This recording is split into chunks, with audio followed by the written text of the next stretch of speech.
யாரு மேல பாவக்கணக்கை எழுதலான்றத பத்தி மிகப்பெரிய விவாதம் சித்திரகுப்தனுக்கும் யமதர்மராஜாவுக்கும் தொடங்க ஆரம்பிச்சிச்சு. எந்த ஒரு தப்புமே செய்யாத ஒரு அப்பாவியோட உயிர் போயிடுச்சு. அவன் இயற்கையா செத்து போகல, விஷம் கலந்த சாப்பாடை சாப்பிட்டதுனாலதான் இறந்து போனான். அப்போ யமதர்மராஜா சொல்றாரு, அந்த சாப்பாடு போட்டது யாரு? அந்த மன்னன் தானே. அவன் அந்த சாப்பாடு போடலனா இவன் அங்க போயிருக்கவே மாட்டான், அந்த சாப்பாடை சாப்பிட்டு இறந்தும் இருக்க மாட்டான். அதனால இந்த பாவக்கணக்கை அரசல் மேலதான் எழுதணும்னு சொல்றாரு. இந்த பாவக்கணக்கை இந்த மன்னன் மேல எழுத முடியாதுன்னு சித்திரகுப்தன் சொல்லியிருப்பாரு. அதுக்கப்புறம் யமதர்மராஜா, அப்போ அந்த பாம்பு கொன்ன கழுகு மேல எழுது, ஏன்னா அது பாம்பு மட்டும் கொல்லாம அந்த பாம்பு வாயில இருந்த விஷம் விழுந்து மொத்தம் 2 பேரோட உயிர் போயிருக்கு, அதனால கழுகு மேல இந்த கணக்கு எழுதுன்னு யமதர்மராஜா சொல்லியிருப்பாரு.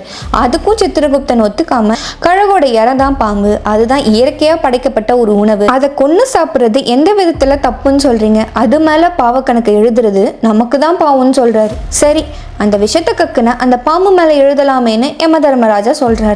அப்படி பண்ணா மிகப்பெரிய குற்றமாகிடும். ஏன்னா பாம்புக்கு வாயில விஷம் வச்சு படைச்சதே கடவுள் தான், அது ஒன்றும் வேணும்னு பண்ணலையே, இப்படி எது சொன்னாலும் முட்டுக்கிட்ட போடுறியே, அப்ப யாரு மேலதான் அந்த பாவக்கணக்கு எழுதுறதுன்னு ரொம்ப கோபமா கேட்கிறாரு யமதர்மராஜா. அதுக்கு சித்திரகுப்தன், இப்போதைக்கு என்கிட்ட பதில் இல்லை, ஆனா காலம் பதில் சொல்லும், காத்திருக்கலாம்னு சொல்றாரு. இந்த பாவக்கணக்கு மன்னன் மேலேயும் எழுதல, பாம்பு மேலேயும் எழுதல, கழுகு மேலேயும் எழுதல, நம்ம யாருமே எதிர்பார்க்காத ஒருத்தர் மேலே தான் இந்த பாவக்கணக்கை எழுத போகிறாங்க.